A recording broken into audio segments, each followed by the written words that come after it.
Всем привет! Я сегодня хочу показать, как можно плести вот такие узоры и использовать их в плетении панно, например.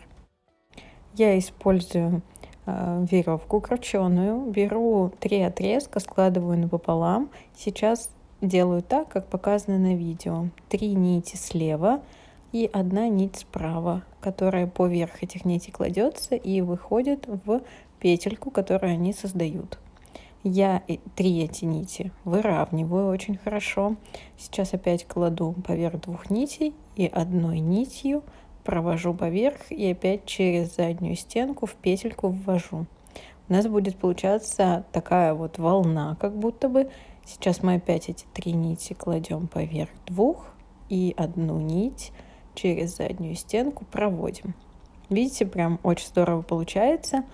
Мы делаем это как бы достаточно легко, тут не нужно никаких квадратных узелков делать, и в панно это можно применять, например, как окантовку какую-то по бокам, вот, не только там ребсовыми узлами плести, но можно и вот таким воспользоваться. Также я еще хочу показать, вот у меня висят соседние 3 нити крученые тоже, и я хочу показать, что можно как бы цвет нити, которая вот у нас оплетает этой одна, он может быть другим. И вот у меня висит такая бордовая веревка, так что в дальнейшем я вот дальше вам покажу, как это будет выглядеть, если использовать нить другого цвета в таком же вот плетении. Здесь, как вы видите, крайняя у нас нить другого цвета, и 2 нити в центре, они у нас будут одна одного, другая другого цвета. Получаться будет достаточно интересно.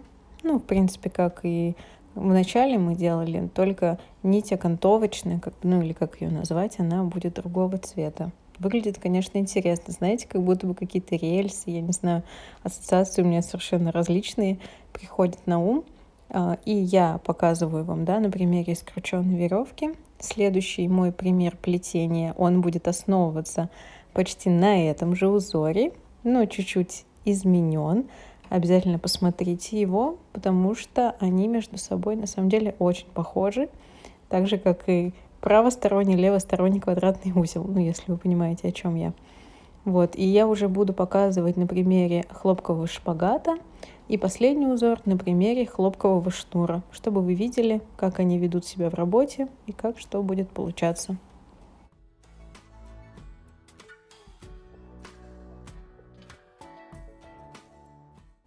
Теперь используем хлопковый шпагат.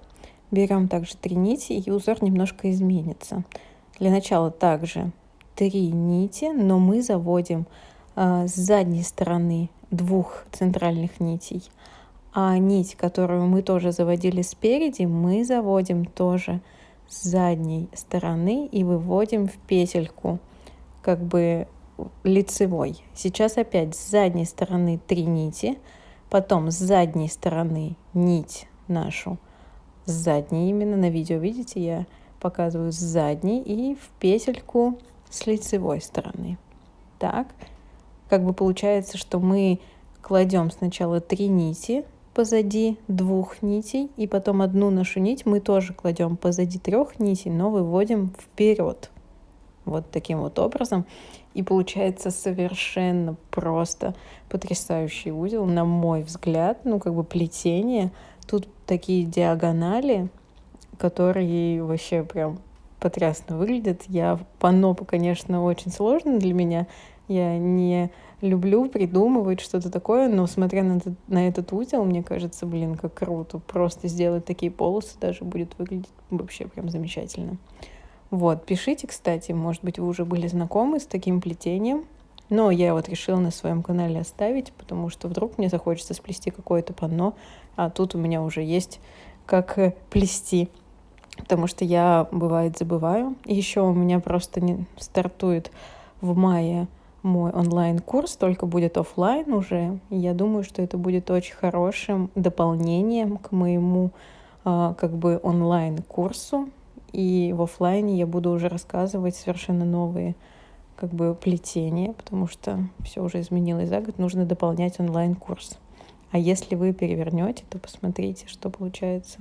У нас получается то плетение, которое мы вначале с вами использовали.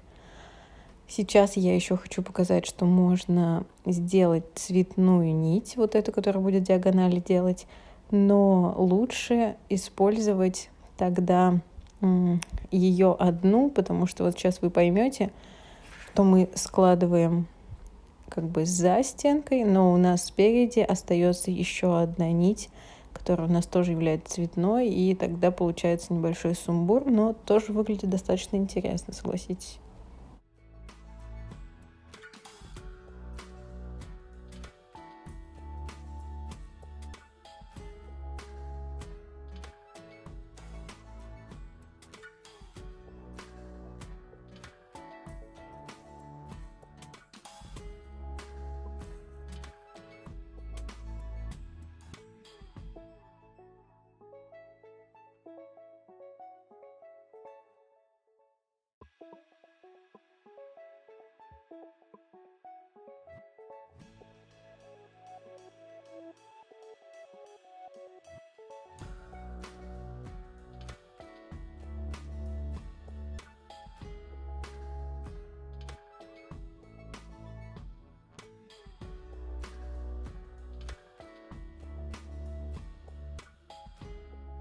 Ну вот, я уже проплела сколько, да? Видите?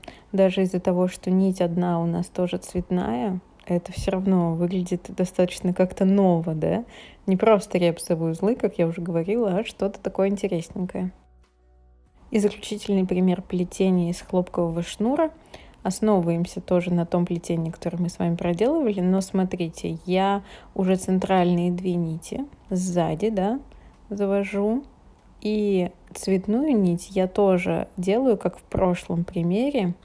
То есть она сзади, но выходит вперед. Опять две нити сзади, цветная выводится вперед. Здесь будет вообще максимально интересно получаться. Это будет как бы квадратный узелок, но вот эти язычки будут цветные, а перемычка будет другого цвета.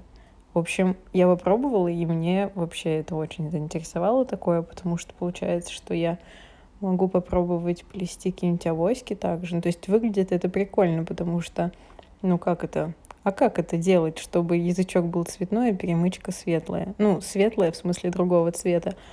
Вот, а вот так это делается. Вообще прям интересно. Так, вот здесь вот я ошибаюсь, вы не ошибаетесь. Мы заводим две нити, и цветную нить, она тоже сзади сначала должна быть сзади всех, а потом уже спереди. Вот. Вообще, напишите, как вам такие узоры. Я в историях Инстаграма рассказывала как раз-таки, что вот я на Pinterest выкладываю все свои посты, ссылки на YouTube, и именно узоры набирают у меня большие охваты. Из узоров как бы переходят в YouTube и просматривают мои видео большинство людей, поэтому это тоже такой секретик, лайфхак. Если вы всем таким занимаетесь, тоже выкладываете что-то на Pinterest. Вот, но мне прям вот эти узоры очень понравились. Я еще не знаю, как их назвать. Просто опять будет new pattern, да, как говорится. Вот. Надеюсь, что вам они пригодятся. Все, спасибо большое. Подписывайтесь на канал, ставьте лайки, нажимайте на колокольчик, чтобы получать уведомления о новых видео. Я буду очень ждать. Пишите комментарии, как вам, понятно, непонятно. Вот. Все, всем пока-пока.